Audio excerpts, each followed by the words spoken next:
The state banquet was meant to display royal unity before foreign dignitaries, senior ministers, and powerful figures in Britain. Instead, one furious outburst shattered the illusion. Catherine lowered her eyes as tears gathered, Camilla refused to retreat, and Prince William rose without waiting for permission. Within seconds, the future king stopped the banquet, silenced the orchestra, and forced the palace to witness a family fracture no protocol could conceal. Before we go deeper into what this really means for the royal family, make sure to subscribe so you don't miss a single update. Buckingham Palace had prepared the evening as a display of diplomatic strength, but every polished detail carried danger. A state banquet is a formal dinner hosted by the monarch for visiting leaders, designed to show respect and royal stability. Catherine had spent days preparing a ceremonial toast beside William, because the role signaled trust, confidence, and the weight of their future responsibilities. Camilla understood that meaning when she saw the speaking order, and her frustration followed her into the room. Catherine rose, lifted her speech card, and began with precision. Camilla interrupted before the second paragraph.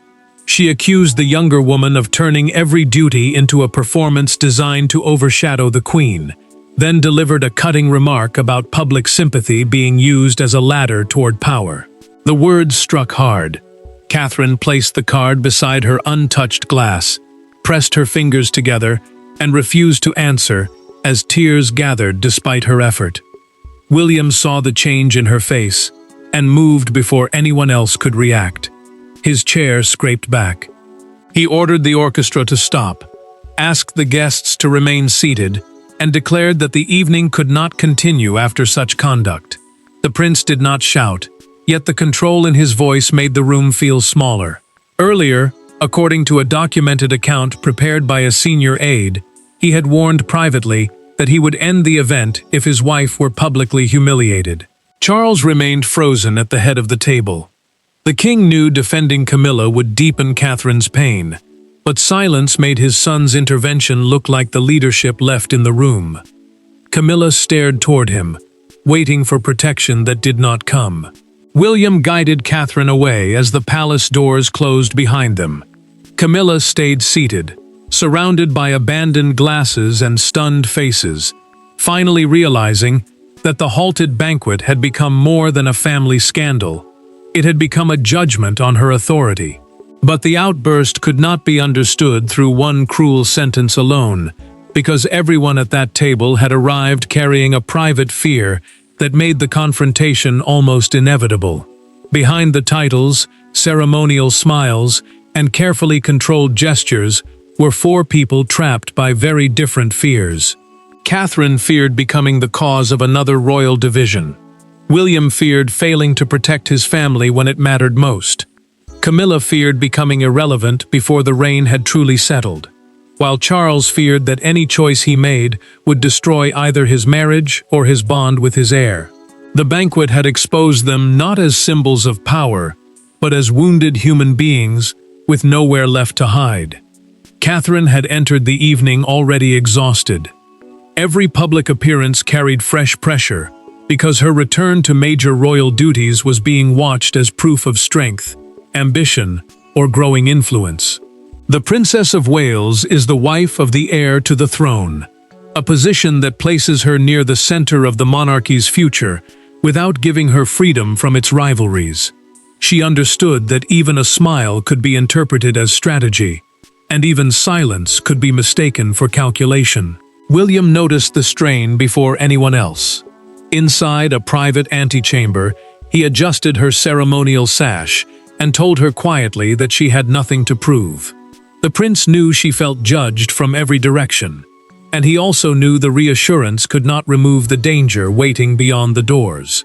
Catherine thanked him, but her hands remained tense. She had survived criticism before. What frightened her was becoming the excuse for another battle inside the family. Camilla carried a different wound. She had watched courtiers begin turning instinctively toward the younger couple for reassurance, decisions, and emotional direction. Before dinner, she reread the seating plan alone, and discovered that Catherine had been placed beside the principal foreign guest, while she had been moved farther from the center of the diplomatic conversation. The queen consort, meaning the monarch's wife who supports the sovereign without holding his constitutional power, saw more than a seating change. She saw the institution preparing for life beyond her. Charles received his warning before the first course. His private secretary handed him a folded note stating that tension between the two women had reached a dangerous level. The king read it once, folded it carefully, and slipped it beneath his place card. He chose not to intervene. That silence would soon become one of the evening's most damaging decisions. Catherine felt sadness after the outburst, not rage. In a private corridor, she told William she could survive criticism, but could not endure being used as a weapon in someone else's struggle. He answered with a fear he rarely spoke aloud. Silence had once allowed public pressure and private cruelty to consume his mother, and he would not repeat that failure with his wife. Camilla's anger, however, had not begun with the seating plan. It had started weeks earlier, during one ceremony and one apparently small decision that convinced her Catherine was replacing her in everything but name. That ceremony became the hidden spark, and once its meaning was understood, the banquet no longer looked like a sudden explosion. It looked like the final step toward a point of no return. 3 weeks before the banquet, a quiet ceremony at Windsor Castle changed the balance of the royal household. There were no raised voices, no public accusations, and no obvious scandal. Yet one handwritten instruction, one altered place in the procession, and one burst of unexpected applause convinced Camilla that the future was being arranged around Catherine. From that afternoon onward, every smile felt suspicious, every invitation seemed strategic, and every royal duty carried the threat of replacement. Charles made the decision only minutes before the reception began. Fatigue had settled over him, and the closing address suddenly felt heavier than expected. The Sovereign's Fellowship Medal was an honor created to recognize young Commonwealth leaders for public service, while the closing message carried the monarch's authority before the entire room. The king placed the speech folder into Catherine's hands in front of 2 aides, and told her quietly that the audience would listen to her. Catherine hesitated. She knew the printed ceremonial order had named Camilla for the presentation, but Charles insisted the program had to continue without delay. The princess accepted because refusing would embarrass him publicly and weaken an event designed to show unity across the Commonwealth. That mattered deeply. The reception was not a family gathering. It was a formal statement about continuity, service, and who could represent the crown under pressure. William had shaped the moment before Catherine ever entered the room. According to a documented account, later prepared by one of the attending aides, the king had asked who could step in without disrupting the ceremony, and the prince recommended his wife. He believed she could carry the room without turning the substitution into a spectacle. What he did not understand was how deeply that choice would wound someone standing only a few feet away. Catherine delivered the address with calm precision. When she finished, the audience rose in prolonged applause. Camilla remained to one side, clapping slowly as her expression hardened. The queen consort, meaning the monarch's wife who supports the sovereign but does not hold his constitutional authority, heard more than appreciation in that applause. She heard approval for the woman who would one day occupy the place closest to the throne. Camilla confronted Charles later in a private sitting room. She placed the altered program on the table and asked whether she was still his partner or merely a temporary figure beside the crown. He tried to reassure her, but his words cut deeper. Catherine represented continuity, he explained, and her presence reassured the public. She heard only confirmation that the younger woman had become the monarchy's emotional center. Catherine learned about the argument through a recorded conversation with William that evening. Disturbed, she asked him to reduce her role at the coming banquet. He refused to let her surrender an approved duty simply to calm another person's resentment. Camilla then requested control of the banquet speaking order, but palace officials rejected it because the roles had already received the king's approval. She accepted the decision without protest.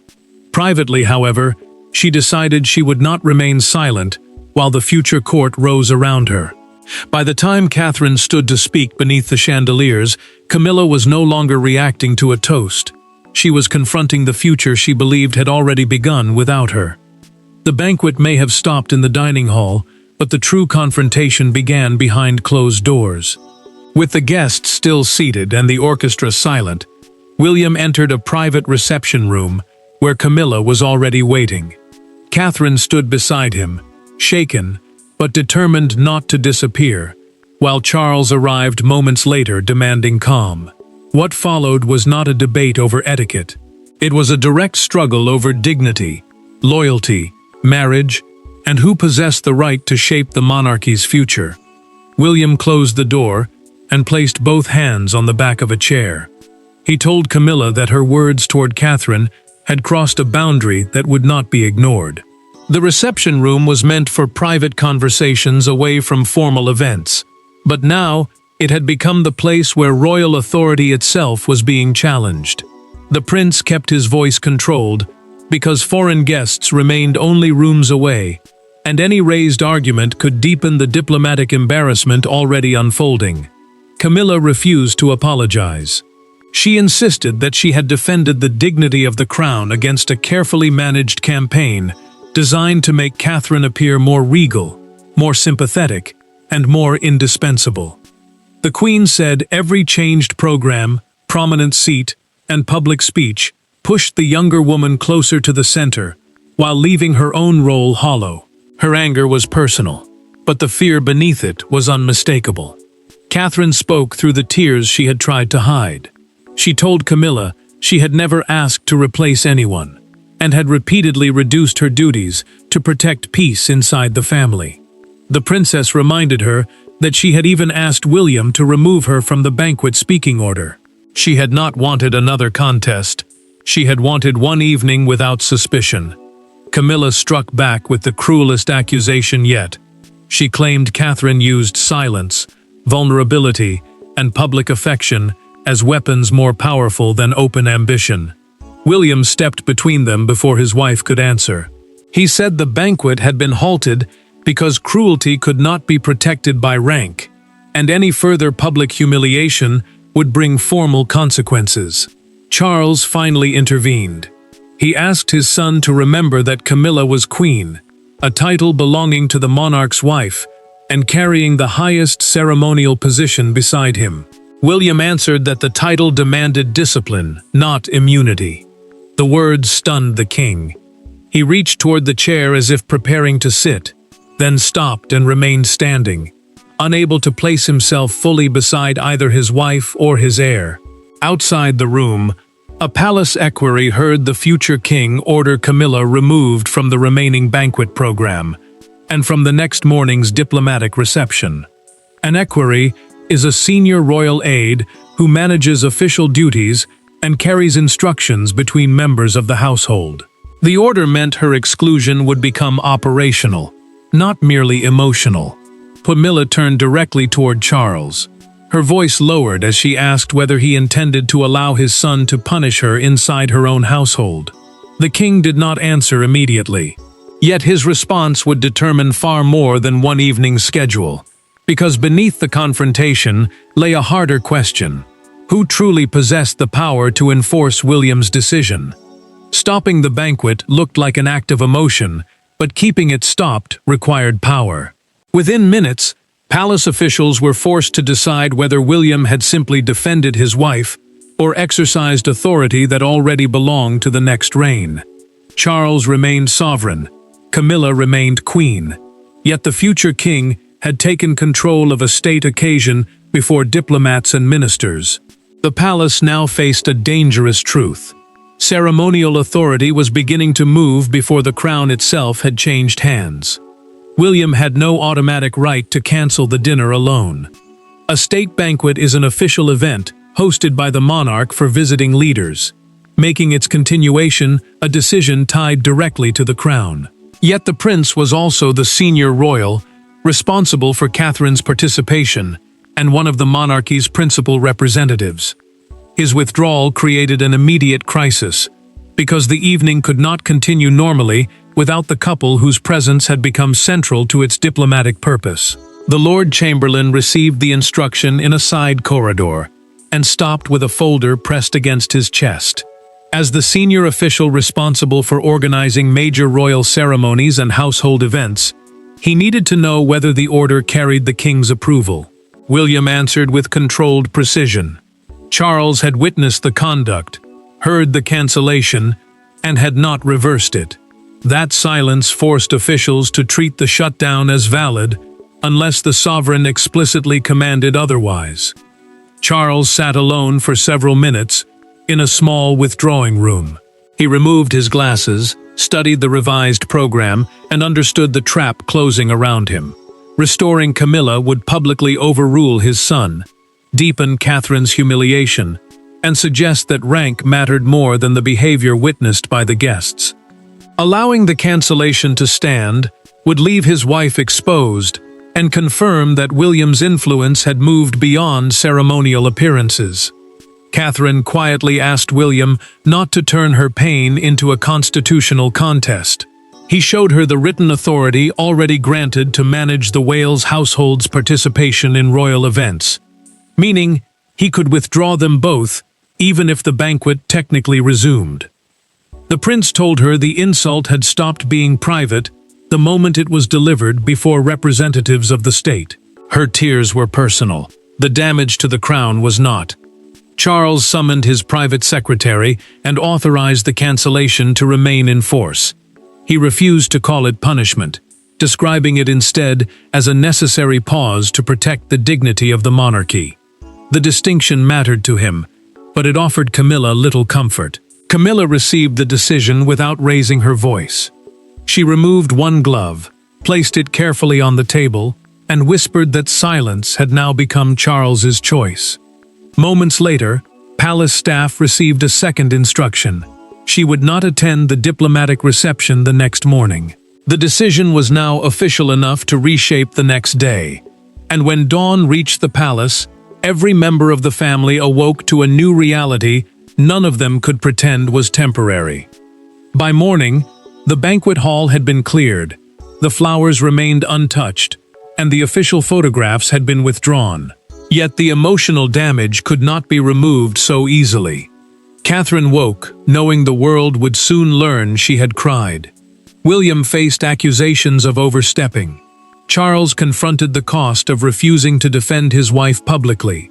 And Camilla discovered that the palace machinery she once relied upon had begun moving around her rather than for her.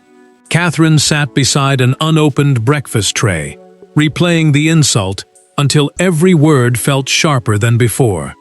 She feared her tears would be presented as weakness, manipulation, or carefully timed drama, rather than a human response to public cruelty.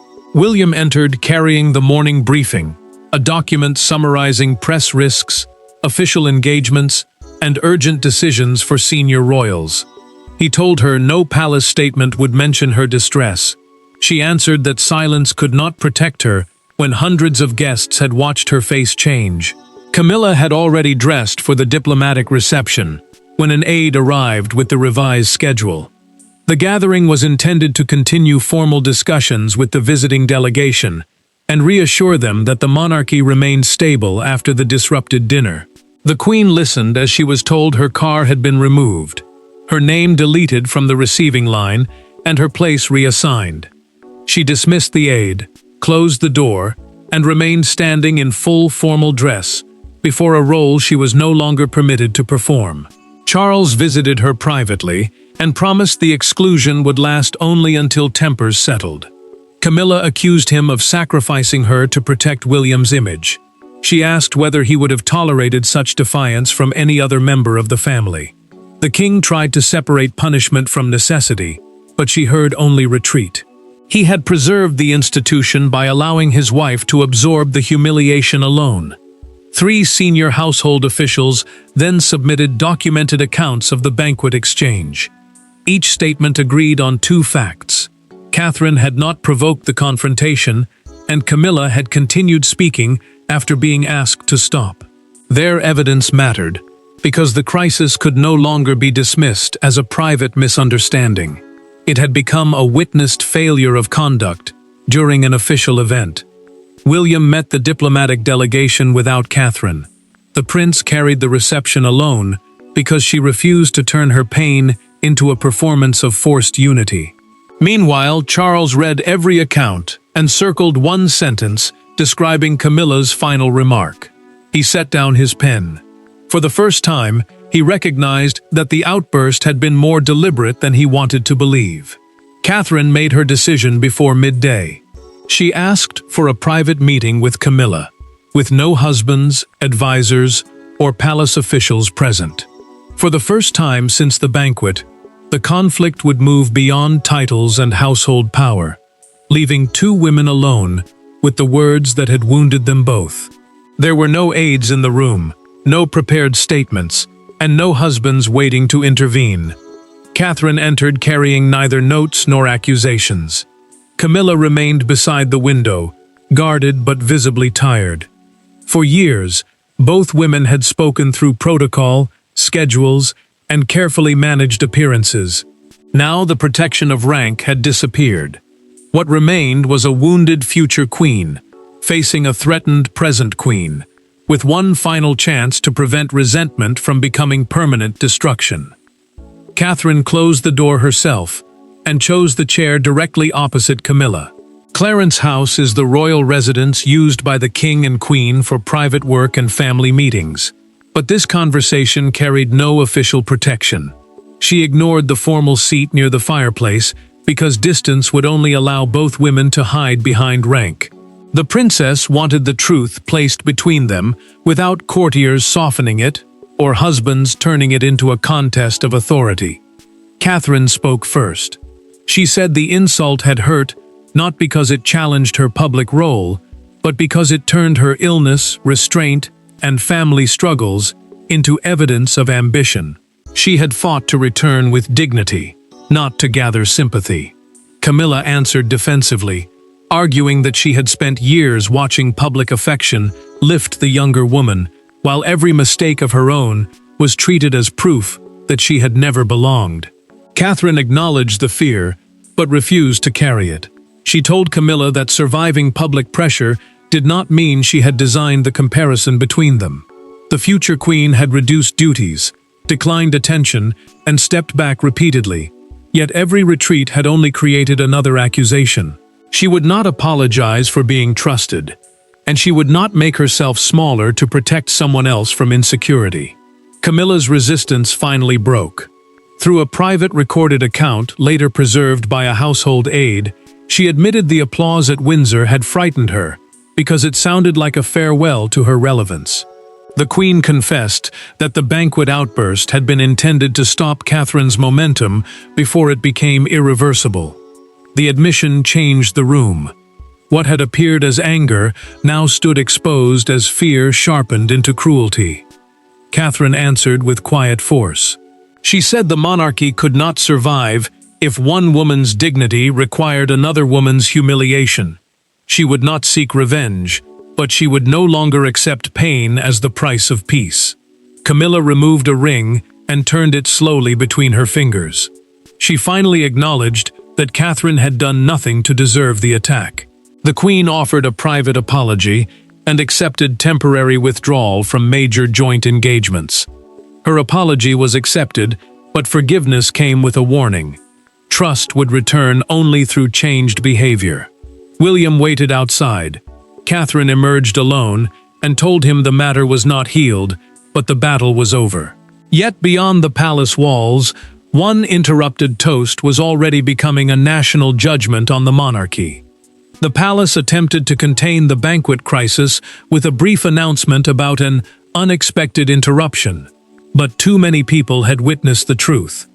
By sunrise, the silence of the dining hall had become the loudest royal story in the country. Broadcasters debated William's authority. Newspapers examined Catherine's tears, and crowds gathered outside royal gates.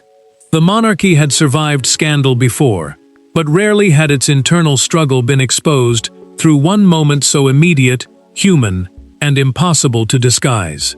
Rain fell steadily outside Buckingham Palace as a crowd gathered beside the gates. One broadcaster described William's intervention as the moment the future king chose his wife over royal silence. The phrase spread quickly because it captured more than a family dispute. The palace gates mark the public boundary of the monarch's official London residence, and the people gathered there were reacting to a crisis that had begun inside the most protected part of royal life. This time, ceremony had failed to hide the pain behind it. A fictional newspaper carried an empty banquet chair across its front page, beneath the headline, "The Dinner William Stopped." A smaller image showed Catherine leaving with her eyes lowered. The contrast was brutal. One photograph suggested authority, the other showed its human cost. Public sympathy moved toward the princess because many viewers recognized the deeper issue immediately. She had not created the confrontation, yet her tears were being examined more closely than the cruelty that caused them. Catherine watched the coverage from Windsor, until commentators began debating whether her distress had been spontaneous or politically damaging. She turned off the television. William told her the discussion was unfair but unavoidable. The prince expected the palace to analyze every gesture because the crisis had occurred during a state occasion, not a private dinner. She answered that the important fact was not that she had cried. It was that the humiliation had finally been stopped, instead of quietly absorbed. Charles approved a formal statement confirming that the banquet ended early, after an unacceptable personal exchange, and that the royal household had addressed the matter privately. A royal household is the network of officials and staff who organize duties, communication, and daily work for senior family members. The king understood that vague language would only deepen suspicion, yet too much detail would turn personal pain into official spectacle.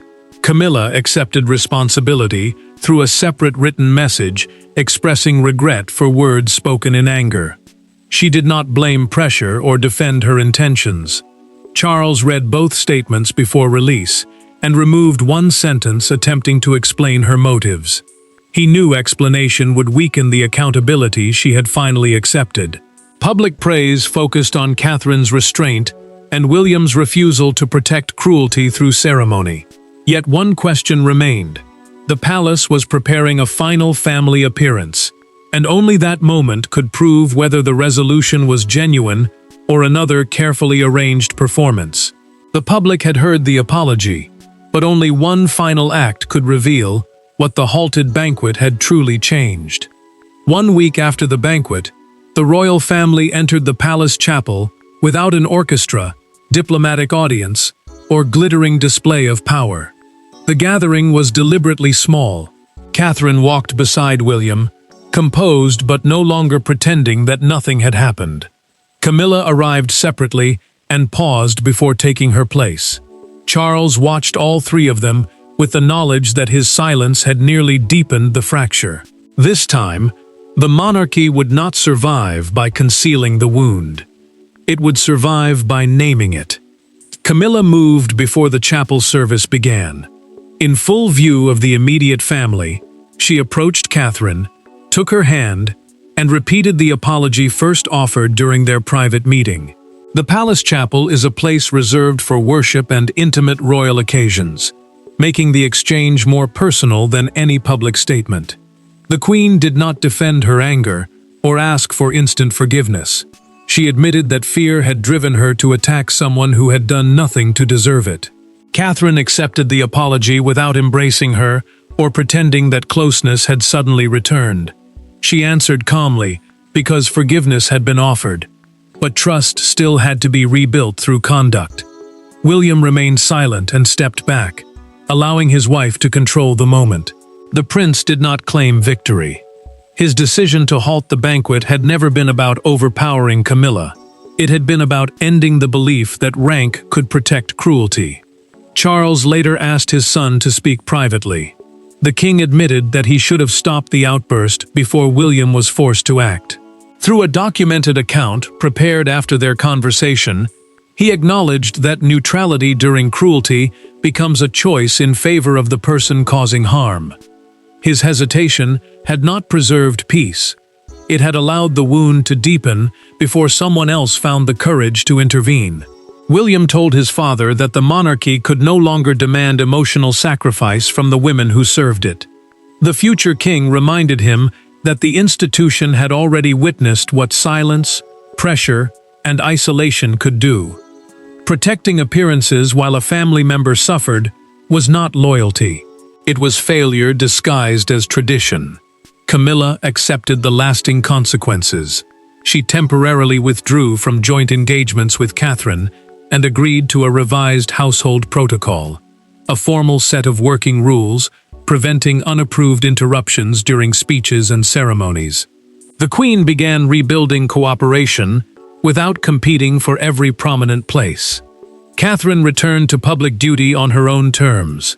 At her next reception, she delivered the speech without interruption and received warm applause.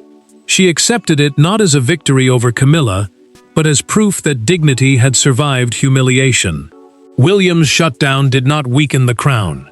It created a new royal standard. The outburst exposed a court trapped by rivalry. Catherine's tears revealed its human cost. Charles's hesitation proved the danger of silence. And the prince's decision showed that protecting family dignity was not rebellion against monarchy. It was leadership. The banquet ended without its final toast, but its true message endured. The monarchy could preserve its future only after choosing human dignity over ceremonial silence. Thanks for watching. Please don't forget to like and subscribe, and we will see you in next one.